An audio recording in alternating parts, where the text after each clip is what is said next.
تم بحمد الله سبحانه وتعالى استخدام التقنية الجديدة من شركة باسكال لتركيب المشبك في تهريب الصمام الميترالي.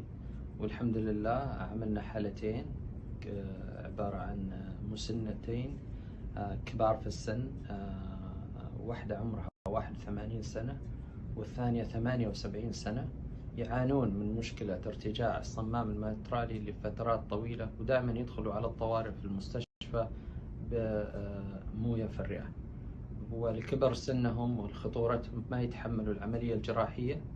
فكان بحمد الله علاجهم في استخدام التقنية الجديدة وتركيب المشبك، وعلى أساس أنه نقلل الترجيع. والحمد لله في كلا الحالتين كانت العمليات ممتازة ونجاح تام للعمليات. الحمد لله المريضات الآن في الجناح.